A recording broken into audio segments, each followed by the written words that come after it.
Hola, ¿qué tal? Muchas gracias por estar ahí. Como todos los lunes, nos encontramos en nuestra cita para hablar de actualidad. Hoy con un invitado muy especial, es el ministro de Justicia y el Derecho, el doctor Néstor Osuna. Y es muy importante conversar con él porque son varios los temas en la agenda. Hay que decir primero que esta vez no vamos en vivo y no vamos a poder responder sus preguntas en vivo porque el ministro Néstor Osuna a esta hora se encuentra en Estados Unidos. Hemos grabado unas horas antes la entrevista, antes de ese viaje que es crucial, con muchos temas en la agenda. Le vamos a puntualizar precisamente. Pero además son muchos los asuntos de los cuales se viene hablando en materia de justicia. Tal vez el más importante, este fin de semana lo puso sobre la mesa el propio presidente de la República, Gustavo Petro, cuando anunció que los jóvenes que fueron detenidos en el marco del paro van a ser gestores de paz. Esto significa que algunos de ellos que están detenidos saldrán de las cárceles. Incluso se refirió el presidente a que podrán pasar la Navidad con sus familias. Esto ha desatado, y no es para menos, una tormenta política, comentarios a favor, en contra y demás. Y por supuesto que es importante conocer jurídicamente cómo va a proceder este camino. Pero hay más temas, hacinamiento carcelario, hay que decir que el presupuesto redujo el dinero que se otorga a las cárceles, pero también el ministro ha hablado en varias oportunidades de la necesidad de la alternatividad penal, de la justicia restaurativa, muchos temas en la agenda sin duda de la justicia, y por eso es un gusto y un honor tener aquí en Hablemos de Actualidad al ministro Néstor Osuna. Bienvenido y muchísimas gracias por aceptar esta invitación, ministro. Muchas gracias y con todo gusto. Bueno, Con- empecemos por lo de coyuntura. Qué revuelo el que se ha armado justamente por el anuncio del presidente Gustavo Petro sobre el nombramiento de gestores de paz a jóvenes que fueron detenidos en el marco de las protestas del paro nacional. ¿Bajo qué figura jurídica? ¿Cómo se explica esto jurídicamente? Ya políticamente es otro asunto, pero jurídicamente, ministro, ¿cómo se va a hacer este procedimiento? Pues mira, la ley que se ha llamado de paz total, que es la reforma de la ley 418, actualmente ley 2272, que sancionó el presidente hace unos 15 días, le permite al presidente nombrar voceros o gestores de paz a líderes comunitarios, a líderes humanitarios, a líderes de convivencia y, por supuesto, solicitando con intervención del Poder Judicial, digamos con autorización del Poder Judicial, permitir que si se nombra dentro de esos voceros o gestores a personas que están privadas de libertad, ellas puedan recuperar su libertad para cumplir con esas labores de vocería o de gestoría. Eso no implica que los procesos penales terminen o se suspendan, es decir, no es una medida ni de amnistía ni de indulto, es simplemente una medida de excarcelación para que contribuyan a un proceso de reconciliación, un proceso de pacificación como el que está en curso. Entonces, la herramienta legal está en la reforma de la ley 418 que operó mediante la ley 2272 recientemente sancionada por el presidente. Algunos se preguntan, ministro, ¿qué va a pasar con los que ya están condenados? Porque lo que entendemos es quienes están siendo investigados, esas investigaciones van a seguir. Serán escarcelados, pero las investigaciones continúan, es la pregunta. ¿Y qué pasa con los condenados?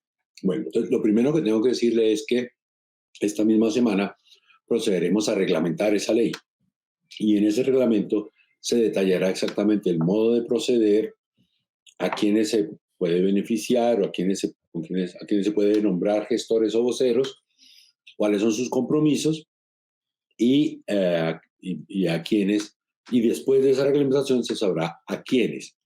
Yo no tendría en este momento una respuesta contundente sobre si abarca solamente a sindicados o también a condenados. Será un asunto que está en la reglamentación.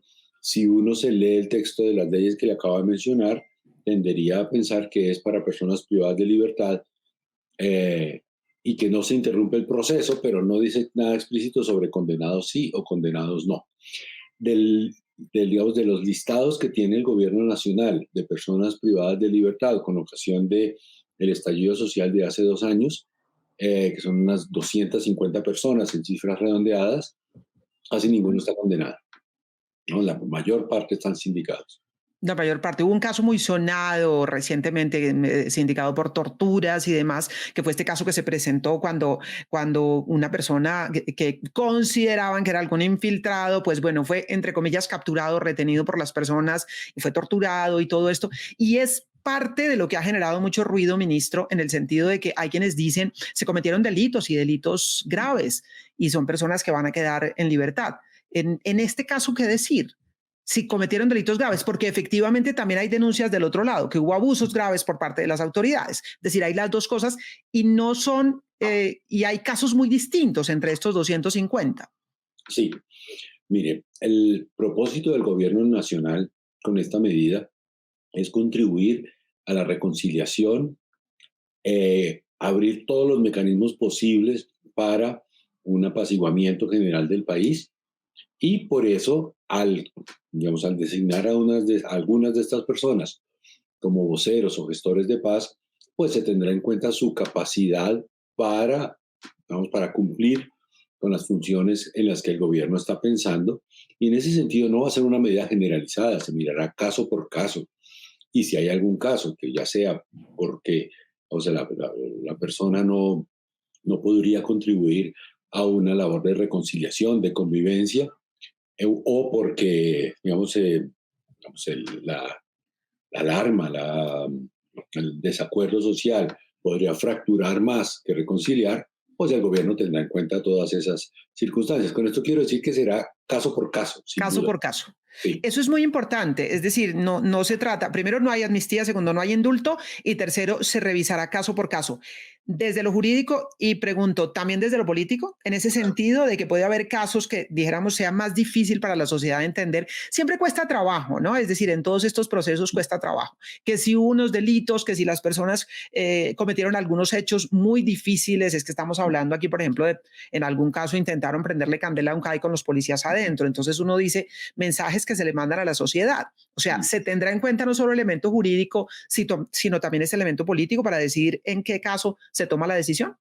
Por supuesto, es decir, siempre se procederá dentro de la ley, por eso es en concurso con el Poder Judicial, pero pues, por supuesto que hay una valoración política que le corresponde al presidente de la República. Es más, el nombramiento como gestores o voceros es una atribución exclusiva del presidente de la República y él valorará las circunstancias de quiénes son estas personas que pueden contribuir a esa reconciliación, a ese restablecimiento de la convivencia ciudadana.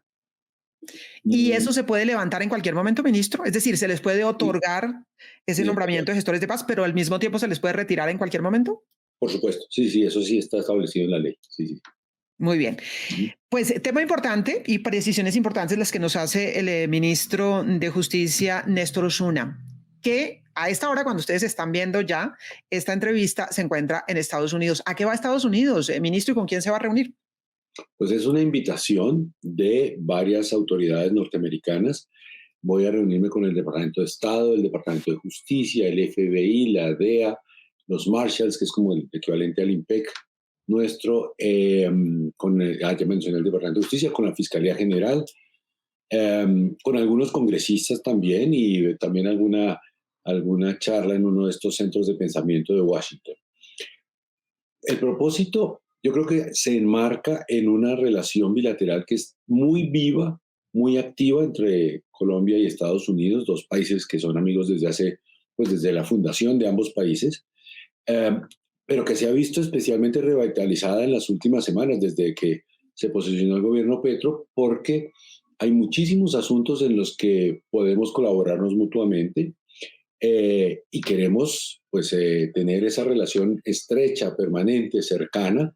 Son numerosas las delegaciones del gobierno norteamericano que han venido a Colombia en los últimos 3 meses y también son numerosas las delegaciones colombianas que han ido a Washington y esta semana me correspondió a mí los temas sobre los que vamos a tratar, por tratarse del Ministerio de Justicia, pues tienen que ver con política de drogas, con extradición, algo de corrupción también.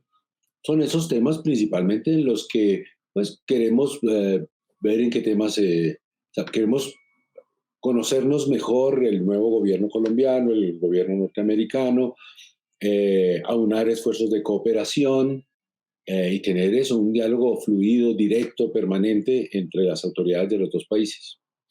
Ahora, ministro, ha sido muy claro el presidente Gustavo Petro en que su política frente a las drogas es distinta a la de sus antecesores.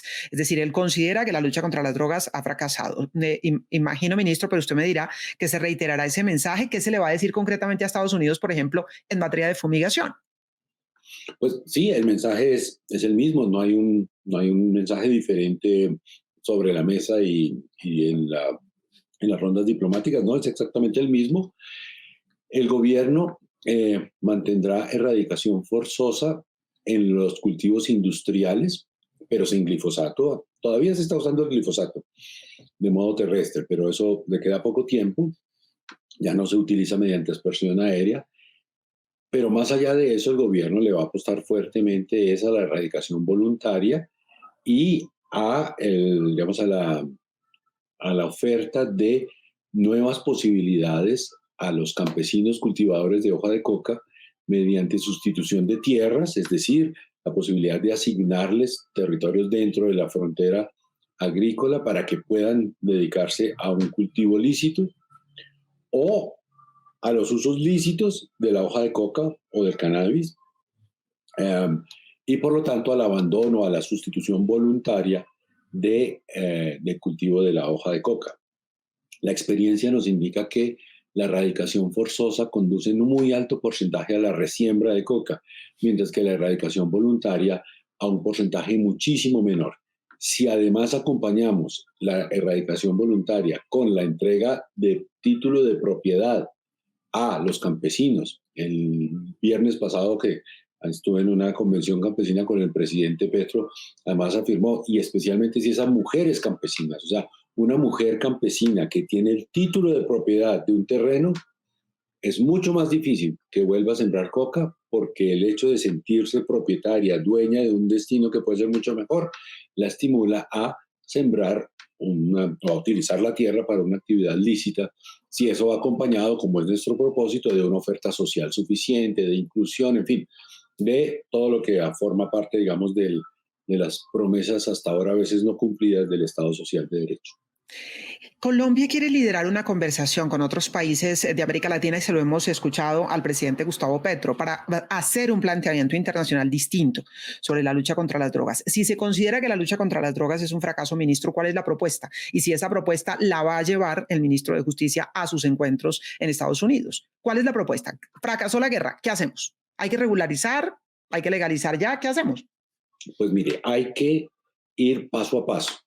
Y ese paso a paso incluye que sí, en las instancias internacionales en que tengamos lugar, plantearemos la necesidad de una nueva política de drogas que abandone ese enfoque prohibicionista y punitivo para adoptar a cambio un enfoque de regulación y un enfoque de salud pública. Eso, perdón, en instancias internacionales sabemos que no se mueve a la velocidad que se mueven las decisiones políticas internas y que encuentra resistencias y que es necesaria pues una labor de difusión, una labor política, una labor de pedagogía importante, pero hay que hacerlo eh, con la garantía de que mientras esos pasos se van dando, Colombia no anticipará de modo unilateral legalización alguna de la cocaína ni cosas por el estilo, pero sí podemos ir planteando, digamos, un tratamiento penal alternativo para cultivadores de hoja de coca, quiere decir no mandarlos a la cárcel a los cultivadores, enfocar la persecución estatal, la persecución penal a las mafias de narcotráfico, intentar ahí ser mucho más eficaces de lo que se ha sido tradicionalmente, mientras en la comunidad internacional se va abriendo camino el discurso de un enfoque de regulación, de salud pública, de prevención, y no el enfoque punitivo de los últimos años. Por supuesto que eso lo reiteraremos en todos los discursos en los que haya lugar y esperamos pues ser escuchados como en general al presidente se lo ha escuchado y a los distintos voceros del gobierno se les ha escuchado y se les ha atendido, sobre todo por la evidencia pues, de que esto es cierto, que esto no es una postura ideológica, sino un asunto que históricamente está comprobado. Claro, sin embargo se demora, obviamente es una discusión que va a ser de largo aliento, como dice el ministro Néstor Osuna, una cosa es discutirlo internamente y otra cosa es un problema el narcotráfico que involucra a muchos países. Decía usted que tenía en la agenda el tema de corrupción. ¿Algún tema en particular, alguna investigación sobre la cual Colombia tenga un interés particular? Ha llamado la atención este fin de semana lo que ha publicado la revista Cambio, no sé si tuvo oportunidad de verlo, ministro, que Jorge Enrique Pizarro alcanzó a entregarle al FBI el resultado de sus investigaciones. Estamos hablando pues de todo este escándalo de vieja data de Odebrecht. No sé si allí en esta materia de cooperación, en otros temas de corrupción. Mire, el asunto de corrupción que probablemente esté incluido en la agenda tiene más que ver con la experiencia estadounidense de protección a denunciantes de corrupción. Ujú. Es algo en lo que probablemente tenemos mucho que aprender porque nosotros vivimos todavía en un mundo en el que las personas que son testigos de corrupción, muchas veces funcionarios públicos de grado intermedio o particulares, no denuncian por el temor de represalias, por el temor de que no haya justicia, por el temor incluso de ser víctimas de homicidio, cosas por ese estilo. Y estamos, por tanto, interesados en aprender de esa experiencia para proponer en el próximo año un proyecto de ley de protección a personas denunciantes de actos de corrupción. En eso estamos muy de la mano con la Secretaría de Transparencia de la Presidencia de la República. Y ese es el tema. Ya el caso específico que usted me menciona no está previsto que se Ujú. trate en alguna sesión con ellos y realmente sobre esa yo no tengo ninguna información distinta a la de la prensa que sí la leí esta mañana, la que publicó la revista Cambio. Pero no está en la agenda, dijéramos, para averiguar. Seguramente sería interesante ver qué investigación está adelantando el FBI, porque el tema de Odebrecht, recordemos, tocó a Colombia, pero tocó a otros países y por supuesto a Estados Unidos, platas que pasaron, que entraron por allí, que se filtraron por los bancos. Es decir, es una de las típicas investigaciones también, ministro, transnacionales, que la corrupción es hoy un delito también transnacional, ¿no? Y corrupción y narcotráfico están juntitos, el uno del otro. Entonces, persiguiendo el uno, perseguimos el otro también. Muy bien, ministro, en materia de extradición, ¿hay algún cambio o Colombia mantiene la posición frente a la extradición? Ya hemos visto que se han firmado extradiciones y demás, se han autorizado en este gobierno. No hay cambios ni se van a proponer cambios. Digamos que hasta ahora no hay ningún cambio. El presidente ya le ha manifestado a las autoridades norteamericanas y lo ha manifestado también a la opinión pública que si fruto de estas negociaciones de paz con el ELN, con otros grupos, o fruto de las conversaciones y la responsabilidad penal de las bandas de alto impacto, de las bandas criminales de alto impacto, se llega en el proceso de paz con el ELN, pues digamos ya tenemos ahí el antecedente de las FARC, que se suspendieron las extradiciones, pero también que si con las otras bandas armadas se llega a que estas personas acepten responsabilidad penal, eso quiere decir cárcel, Ujú. entreguen información suficiente para desmantelar la banda y entreguen el dinero producto de esa actividad, se suspendan también las órdenes de extradición con la condición de que si se incumple alguna de esas disposiciones que impondrán los jueces, pues se reactiva la orden de extradición. Eso el presidente lo ha anunciado, las autoridades norteamericanas lo saben, pero hasta ahora no ha ocurrido ningún caso al respecto. Y Ah, eso mismo les manifestaré en esta visita. en esta visita. Ministro, a propósito justamente de quienes eventualmente participen en todos estos procesos o mesas que se van a abrir de la llamada paz total, pues se habla por una parte de la discusión política, si se quiere, de las conversaciones que ya empezaron con el ELN, pero luego las bandas criminales. Ya está reglamentado, es decir, ya se sabe, ya el proyecto está claro de qué es lo que se les va a plantear a estas personas, jurídicamente hablando, los beneficios, o eso está en camino, se está cocinando. Las últimas dos se está cocinando, está en camino. Hay varios borradores, algunos de ellos conocidos ya de modo público, pero se seguirá trabajando en esos proyectos durante este fin de año. La Oficina del Alto Comisionado para la Paz y el Ministerio de Justicia, algunos parlamentarios muy connotados, hemos venido trabajando en esos proyectos y sí se plantearán algunos beneficios, exactamente cuáles y cuántos, pues es lo que precisamente se está cocinando, pero sí, algunos beneficios, así como se hizo el proceso que se llamó de justicia y paz, es decir, sí habrá cárcel, sí habrá juicio, pero con unas penas seguramente disminuidas respecto de las ordinarias, a cambio de lo que le decía, a cambio de entrega de verdad, de bienes y de que se entreguen ellos mismos a la cárcel. Tal vez lo que hemos pensado que sea distinto es que si se llega a incumplir por parte de estas personas que acepten la responsabilidad, se reactivaría todo el andamiaje ordinario. Es decir, si estas Salen personas... de ese acogimiento.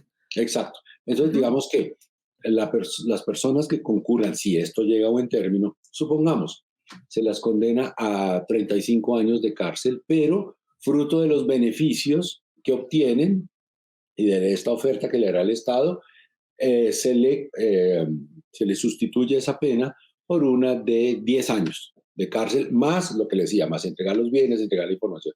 Si no cumple, se reactiva la pena de 35 años. sea, no es que ya quedó con el derecho a una pena Ujú. de 10 años, de una pena disminuida, sino que todo está condicional a que vaya cumpliendo con todos los requisitos que caso a caso impondrán los jueces. Hasta ahí vamos en el borrador, los detalles aún no se han terminado de afinar, pero para cuando el Congreso vuelva, después del receso de Navidad, estará listo el proyecto.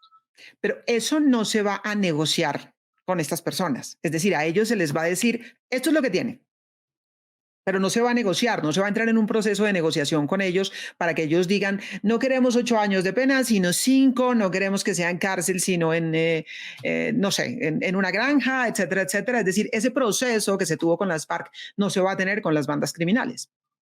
No, no, no con esa amplitud, no con esa posibilidad de varias versiones de régimen jurídico de la paz, no. Pero también es cierto que estos borradores, estas líneas gruesas que tenemos, pues sí han tenido en cuenta los avances que va obteniendo el alto comisionado para la paz, el doctor Danilo, eh, pues porque tampoco tendría sentido establecer un régimen legal que no tenga ningún interés para estas personas que eventualmente se acogerán al mismo. Muy bien, ministro, usted ha hablado en varias oportunidades de la necesidad de que aprendamos a ver de otra manera la forma de resarcir o de pagar por un delito, de resarcir a la víctima o de pagar por un delito. Ha hablado de justicia restaurativa, de alternatividad penal, de que no todo se tiene que pagar con cárcel, pero concretamente hay algunos delitos que hoy en día están penalizados con cárcel que usted considera que deben dejar de ser penalizados con cárcel y que se castiguen de otra manera, algunos delitos en particular. Varios, sí. Dentro de ellos, el más visible, en el que considero yo que hay suficientes razones para que deje de ser delito con cárcel, es la inasistencia alimentaria. Un padre, y digo padre porque son 700 personas, números redondeados, las que están hoy en día privadas de libertad por ello, todos varones, Uh todos hombres. -huh. Bueno, un padre que incumple las obligaciones, o sea, la obligación de entregarle la mesada al hijo menor o a la hija menor, lo mandamos a la cárcel. ¿Qué posibilidad hay de que desde la cárcel cumpla la obligación que no cumplía estando en libertad? Ninguna. Pero además, el estigma de la cárcel se extiende a la familia. Es decir, ese niño o esa niña que tenía un padre irresponsable, ahora además va a tener un padre preso. Preso. Y eso es factor de vergüenza para el niño. Entonces, es un doble perjuicio para el niño, una nueva victimización. Por todas esas razones, pensamos que no tiene sentido que siga siendo delito, que hay que establecer unos mecanismos que garanticen el cumplimiento forzoso de la obligación, pero no mandar a la cárcel a la persona que puede pagar la obligación. Ahora, entiendo, tomando como base los derechos del niño, dijéramos que entiendo el argumento, ministro, pero si ni con la amenaza de cárcel cumplen muchos hombres, porque me llama la atención que no son tantos los que están en este momento en las cárceles para el número El de proceso. padres que no cumplen con sus obligaciones y que dejan a las mujeres. Las mujeres cabezas de familia en Colombia son millones, literalmente, millones. Es decir, y son muchísimos los hombres que no cumplen con sus obligaciones. Si no está la amenaza de la cárcel, eh, ¿cómo Yo presionar a creo, estos hombres para que cumplan con la tarea? yo creo, doña Yolanda, que la respuesta está en su pregunta. Si la amenaza de la cárcel no ha llevado a que millones de padres cumplan con su obligación, quiere decir que no tiene sentido, porque Que no no ha hecho sirve. que millones, que no sirve. O sea, Claro, pero tenemos, entonces uno se cuando pregunta, se aplica, si no hay cárcel, ¿qué puede ser para que claro, los pero niños antes de eso, tengan lo que deben mire, tener? a los 700 que están en la cárcel no sirve. Y para los otros tampoco sirvió. Luego, pues ahí estamos jugando con una medida que no tiene sentido. ¿Qué sirve? Medidas efectivas de cumplimiento forzoso de la obligación. Ya están en la ley, pero muchas veces no se pueden cumplir. Embargo directo del sueldo, de la parte del sueldo y pasarlo directamente al hijo, al menor de edad.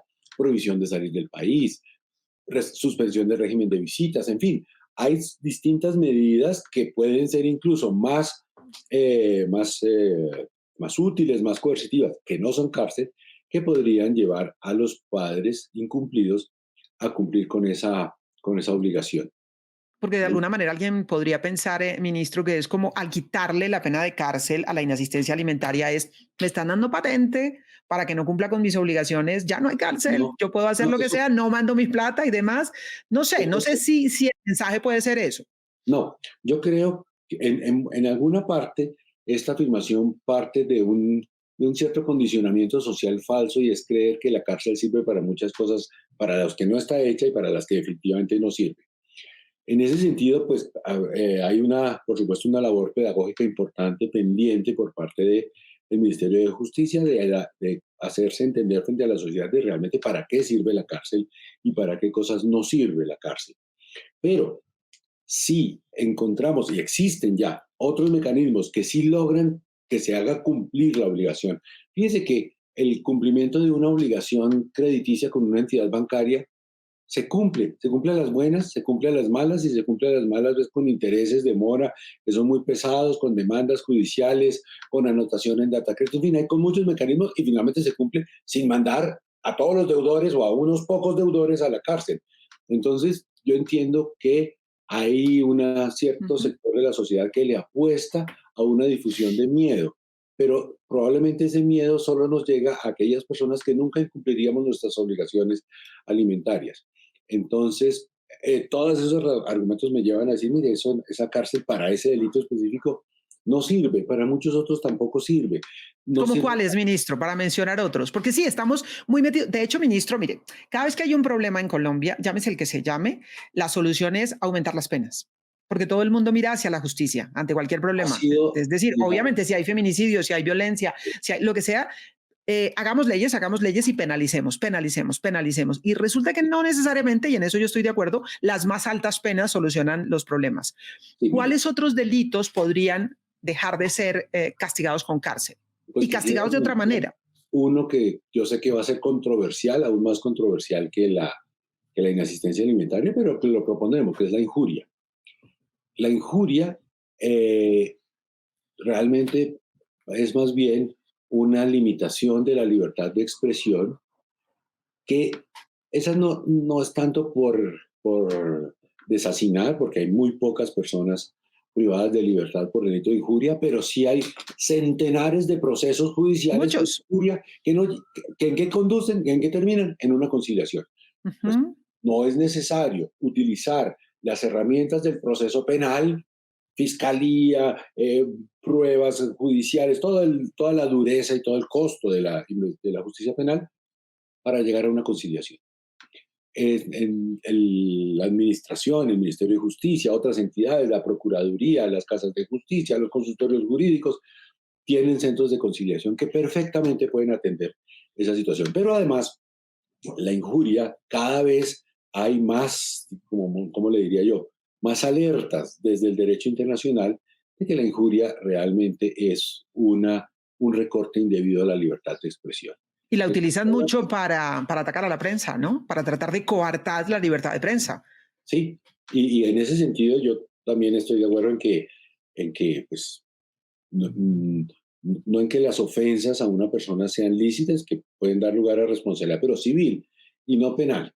Y sobre todo por lo que se le ha utilizado contra la prensa, y porque ya no solo la prensa, sino en general porque se está viendo cada vez más en el mundo internacional, el derecho internacional que yo en eso comparto, como una limitación excesiva a la libertad de expresión. Entonces, ese delito también propondremos suprimirlo. Perdón, ministro, en vez de que se pague cárcel, ¿que se pague qué? ¿Una multa? ¿Que se pague trabajo social? No sé, porque también ese es un sistema que tienen en otros países, ¿no? En el caso de la injuria, indemnización a Indemnización. la persona injuriada. Claro, una indemnización que se pactará en la ayuda del Estado, pero el Estado como centro de conciliación, como centro de mediación, no como Estado carcelero.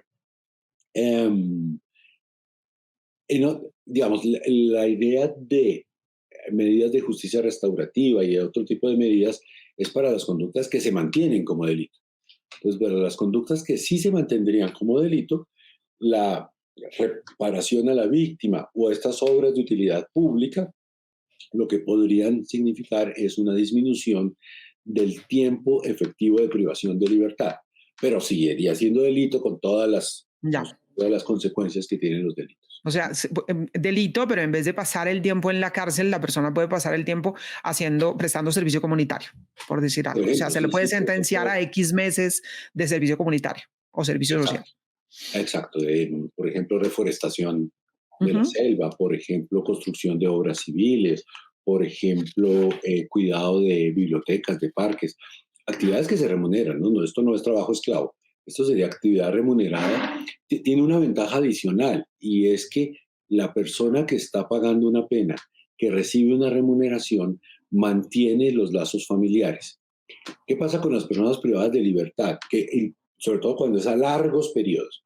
En un primer momento, por supuesto que la familia es muy solidaria, está muy cercana a su pariente que está en la cárcel, hacen esas filas interminables para visitarlo y por supuesto que le consignan mensualmente alguna suma de dinero para que con eso pues en la cafetería de la cárcel, en fin, para que tenga algunas comodidades. Pero paulatinamente se va volviendo una carga.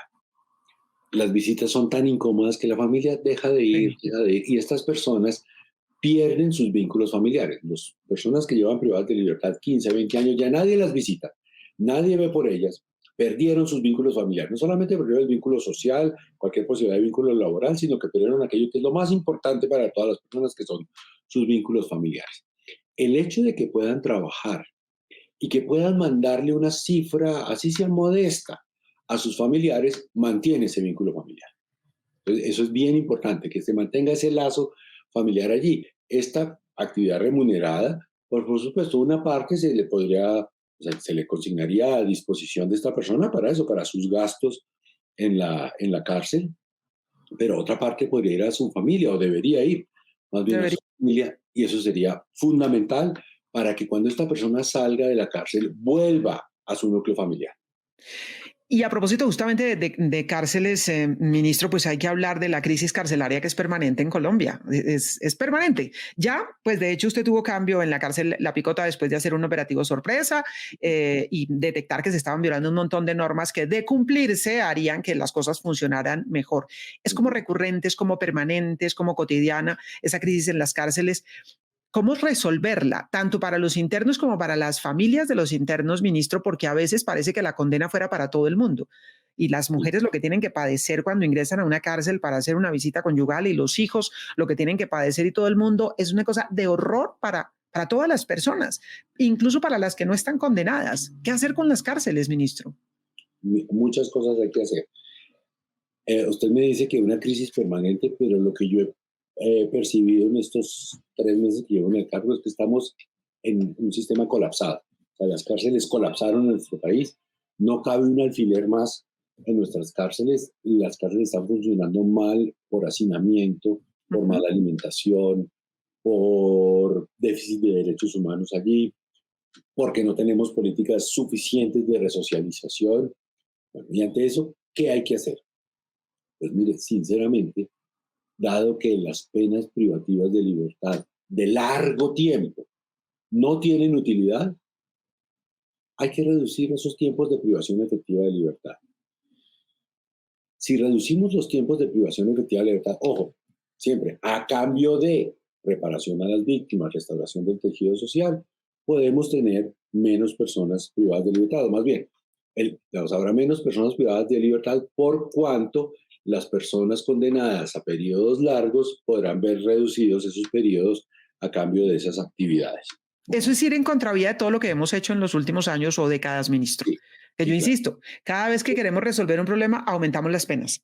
Y Pero esto es que eso no, significa hacer lo contrario. Entonces, no sí, cadena perpetua para violadores, no 40 años, no claro. 50 años. Hay delitos atroces, obviamente, que la sociedad considera que no se pueden, o Ujú, sea, que no pueden tener una pena baja, que son claro. delitos atroces. Lo Y en primero cada delito vamos aumentando las penas. Usted propone lo contrario.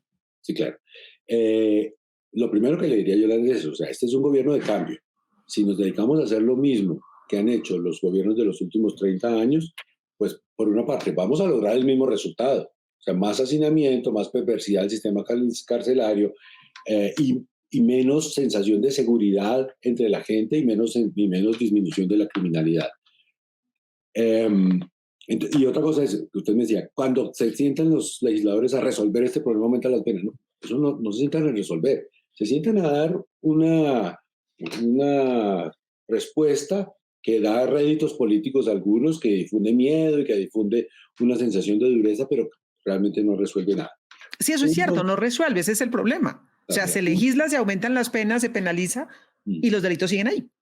un buen sistema penal es un sistema que resocializa a las personas que cometieron un delito y por lo tanto reduce significativamente el índice de reincidencia.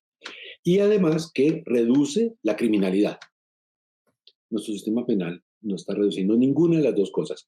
Ni los índices de criminalidad en nuestro país han bajado, ni los han bajado gracias al sistema penal, ni los índices de reincidencia han disminuido gracias a ese sistema penal. La experiencia de otros países nos indica que sistemas de justicia restaurativa con penas de cárcel, sí, penas de cárcel que son severas, duras, sí, pero no tan largas, son mucho más útiles que las penas muy largas de cárcel. Que las actividades de justicia restaurativa funcionan en el sentido de, le pongo otro ejemplo, una persona que ha estado mucho tiempo en la cárcel como las que tenemos en la vida real colombiana, con hacinamiento, con mala comida, con mala salud, con unas condiciones realmente muy deplorables, es decir, cárceles que son sinónimo de sufrimiento y de maltrato, se considera víctima de la sociedad, víctima del Estado, es decir, no tiene conciencia de la maldad de su conducta, sino de la maldad de lo que le están haciendo a ella. En las labores de justicia restaurativa, por lo que sabemos de la experiencia comparada, la persona que ha cometido un delito sí asume culpa, sí asume la sensación de conducta indebida de lo que realizó y por eso es muchísimo menos probable que reincida. Bueno, dicho todo eso, debo hacer un paréntesis aclaratorio. Usted me habló de delitos atroces, delitos sexuales. Por supuesto que los delitos sexuales y los delitos atroces y esos delitos de muchísima gravedad no Feminicidios van a también. tener escarcelación, no van a tener, digamos, los beneficios que estamos pensando para otros delitos en los que es más sencilla la resocialización, la reparación a la víctima, la reparación a la sociedad. Sí, o sea, dijéramos violencia sexual, feminicidios, No, asesinatos, sí. etcétera, pues no se está pensando en reducir esas penas.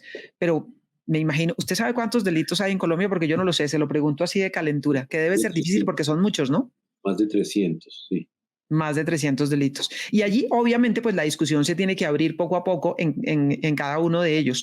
¿Cuándo se presenta reforma a la justicia, ministro? Marzo. En O el sea, mes de marzo. esta reforma de la que estamos hablando cuando Ujú. reanude sus sesiones el Congreso de la República, sus sesiones ordinarias en marzo. ¿Esto irá de alguna manera de la mano o en paralelo a los procesos de la paz total?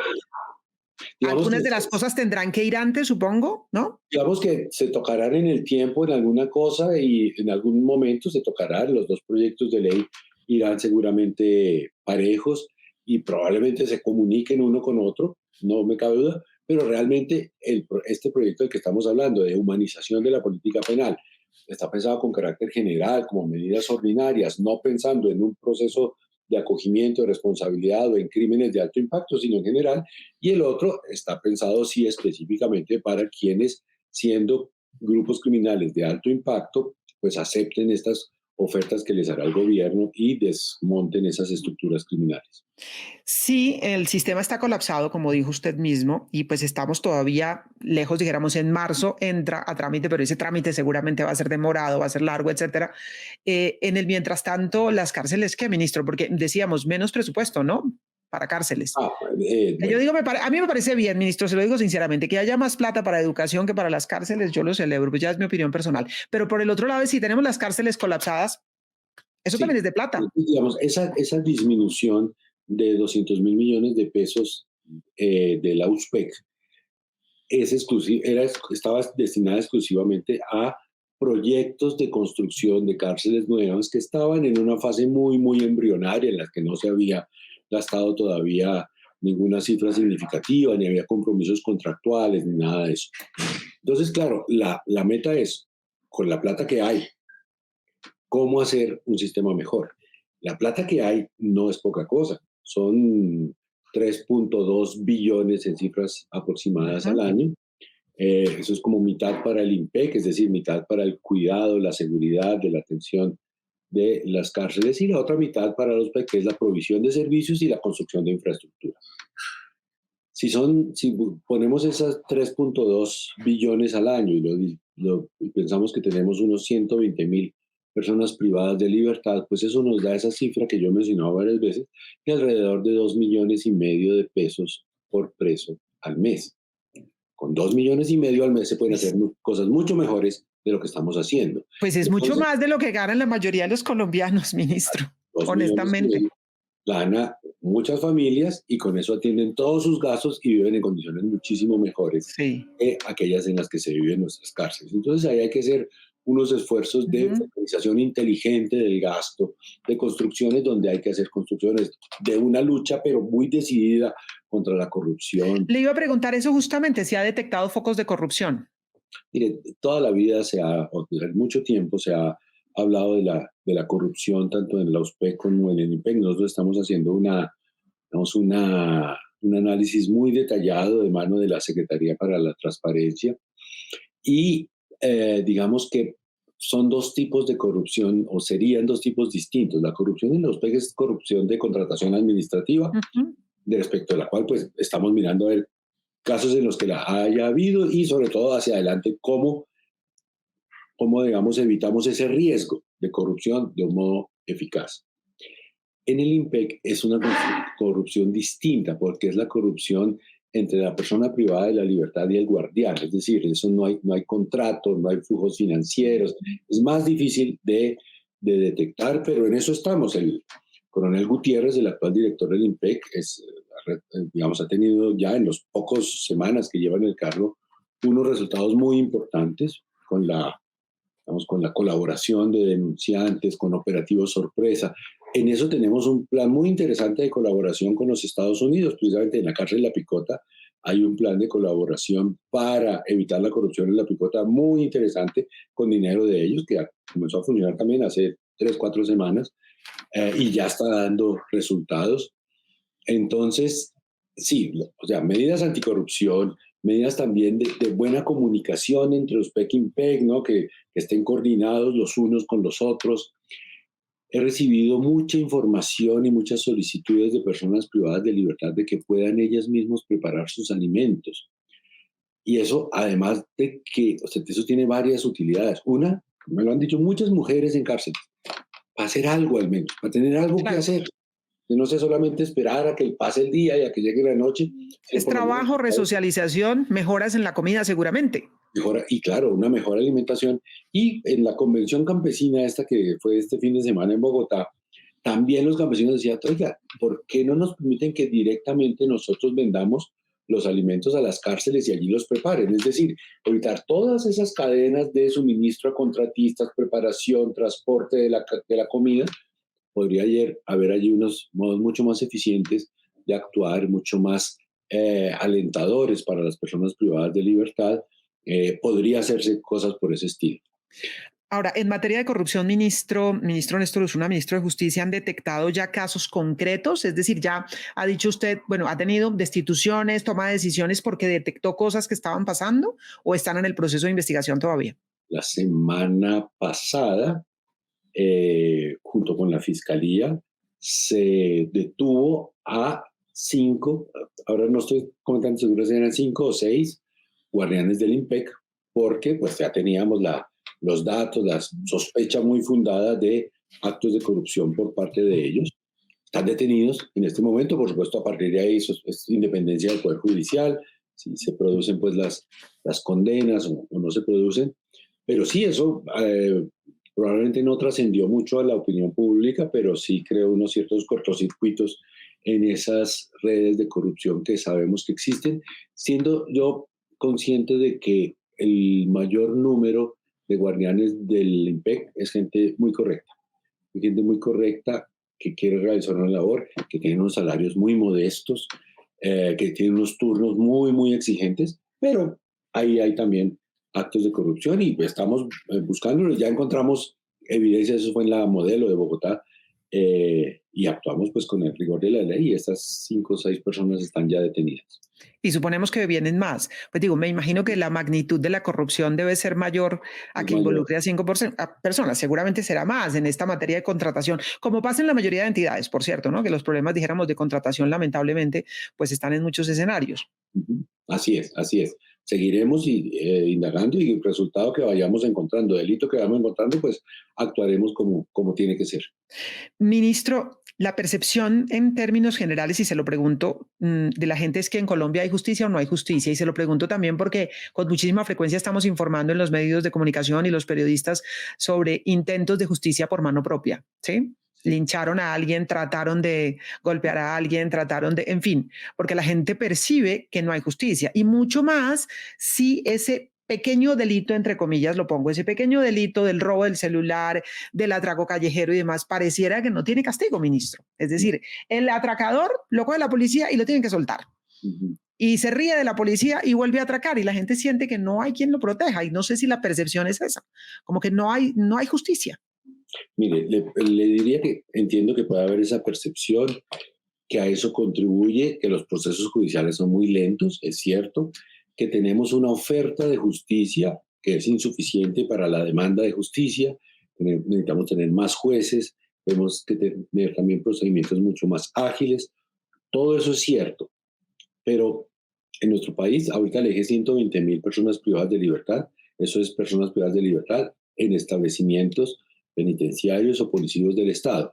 Y hay que sumarle 70.000, también cifras redondeadas, personas en detención domiciliaria. Es decir, en Colombia tenemos un aproximado de 200.000 personas privadas de libertad. Una ciudad como las dimensiones de Tunja. Sí, es 200.000 bastante. Digo, personas. Es contra lo que pasa muchísimo. en otros países es mucho poco proporcionalmente hablando. Es que no lo sé. Estamos en un, digamos, en un lugar alto, no es el país del mundo que tiene más Ujú. personas privadas de libertad de proporción a su población, pero sí estamos en un índice alto. De esas 120.000 que están en establecimientos penitenciarios, es que miren, no cabe un alfiler más. Entonces puede que haya una sensación de decir, no, es que la gente está suelta. Pues mire, vaya a una cárcel y verá que es que no tenemos cómo tener más personas privadas de libertad. Pero en la calle hay muchos también, ministro, y en ¿Ah? eso dijera, en la calle también hay muchos, y en eso, por ejemplo, la alcaldesa Claudia López ha sido muy insistente, ha sido Sí. muy, muy insistente, es decir, capturan a los ladrones, pero los vuelven a soltar, no los mandan a la cárcel, y es un Allí poco complicado. habría que mirar, digamos, qué tan, digamos, qué tantas capturas realmente conducen a formulación de cargos. Es que si a una persona la capturan y luego no le formulan cargos, pues Mm. tiene que recuperar su libertad. Y luego de formulados los cargos, si los jueces aceptan esos cargos o consideran que no, y digamos, respetar las decisiones del Poder Judicial. El Poder Judicial mira con severidad, con rigor, pero también pues con serenidad las pruebas, las evidencias que se le presentan y toma las decisiones que corresponden. Yo no caería en la tentación de pensar que cuando una persona no es privada de la libertad es porque los jueces fallaron en el sentido de se equivocaron en su labor, sino que pensaría que el sistema judicial está produciendo esos resultados habida cuenta de las pruebas que se le ofrecen, de las consideraciones y los argumentos que presenta la fiscalía. Pero mire, la criminalidad callejera aumenta cuando aumenta el desempleo, cuando aumenta digamos, la oferta, la efectividad de la oferta social.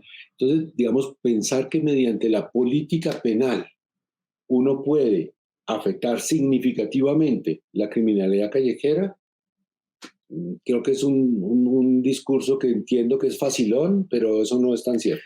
Pero, ministro, de todas maneras, entendiendo el planteamiento que usted hace, es decir, cuando aumenta el desempleo, cuando las condiciones sociales se deterioran, se incrementa la criminalidad callejera y eso, de alguna manera, pues está investigado en muchos escenarios y en muchos países.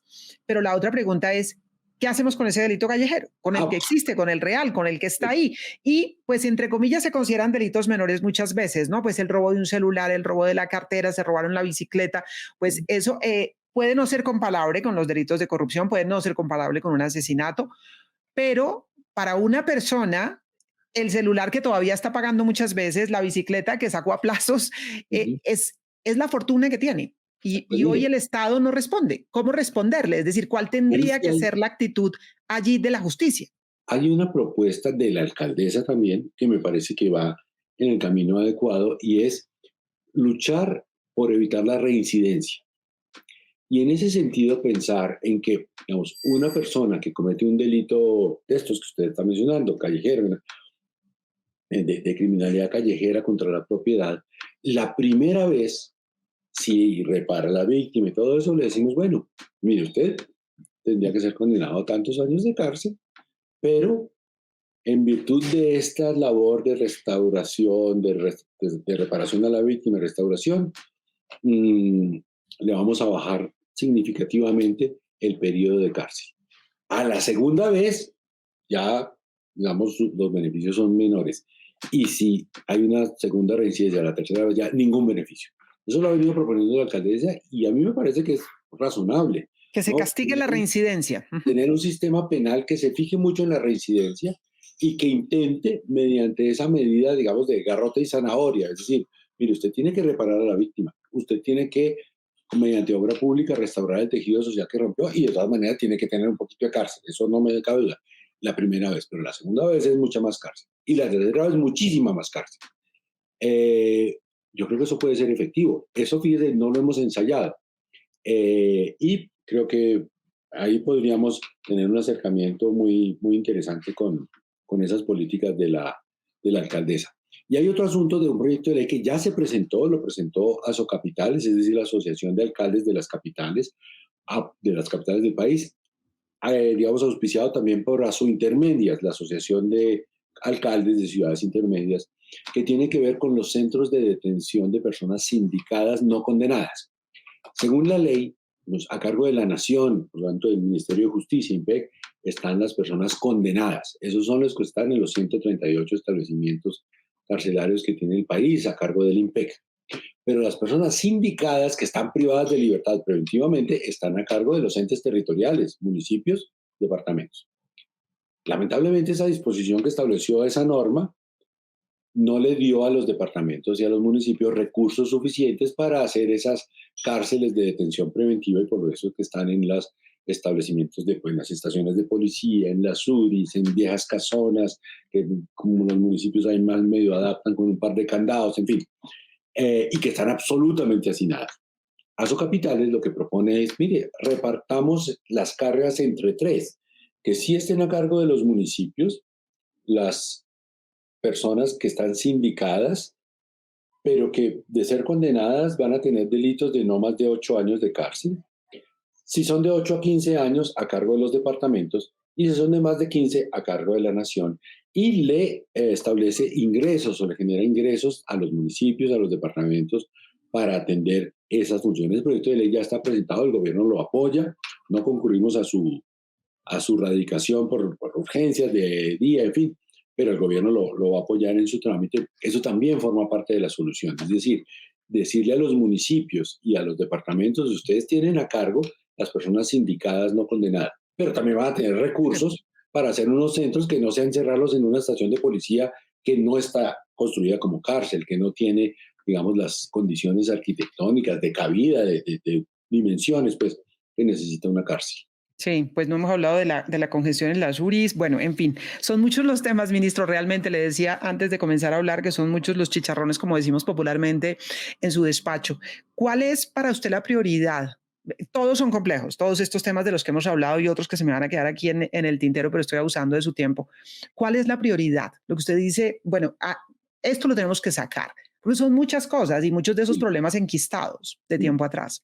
Mire, yo hablaría de tres cosas que son muy importantes para este ministerio. La primera es que logre cuajar y que logremos construir una buena política alternativa de drogas. O sea, que de esto que ya está anunciado podamos pasar a los hechos. La segunda es esta de la que estábamos hablando ahora, una humanización del sistema penal y una política de deshacinamiento efectiva que además le dé a la ciudadanía la sensación de seguridad, de tranquilidad. Un desafío bien importante. Y el tercero tiene que ver con un reto del que se ha hablado poco porque todavía no lo hemos asumido del todo, pero hay una ley que le asigna al Ministerio de Justicia el diseño de las políticas públicas y asimismo la inspección, vigilancia y control de las comisarías de familia. Eso ya la ley está expedida, pero va a comenzar a ser operativa en agosto del año 2023. Eso para el Ministerio de Justicia es un desafío enorme. Tener la inspección, control y vigilancia de más de 1.500 comisarías de familia que están a lo largo y ancho de todo el país, dentro de las cuales hay unas que funcionan muy bien, pero hay otras que funcionan fatal, que tenemos ahí unas experiencias muy variopintas, que muchas mujeres sobre todo no se sienten suficientemente protegidas con la actuación de las comisarías de familia, que sienten que son revictimizantes, que son, digamos, muy, como con una tendencia muy fácil a tomar medidas de retiro de la convivencia con los hijos y entrega de bienestar familiar, cuando eso podría no ser lo habitual, o de una mirada distinta si las personas que acuden son pobres o no lo son. En fin, todo eso va a pasar al Ministerio de Justicia a partir de agosto del año entrante y creemos y necesitamos que con las comisarías de familia se logre una convivencia familiar mucho más armónica que la que tenemos. Usted decía hace un rato, hablábamos de maltrato familiar, de la inasistencia Ujú. alimentaria, de las mujeres que no pueden ver a sus hijos. Bueno, todo eso se puede dejar de judicializar con un buen sistema de comisarías de familia. Eso que hasta ahora estaba a cargo del bienestar familiar y de los municipios, pues a partir de agosto del año entrante va a estar a cargo del Ministerio de Justicia. Es algo que nos encontramos, la ley ya estaba Ya estaba ahí, en agosto, sí. pero Pero es otro chicharrón. sí, para eso necesitamos presupuesto y necesitamos, en fin, sí, muchas más cosas. Una tarea inmensa.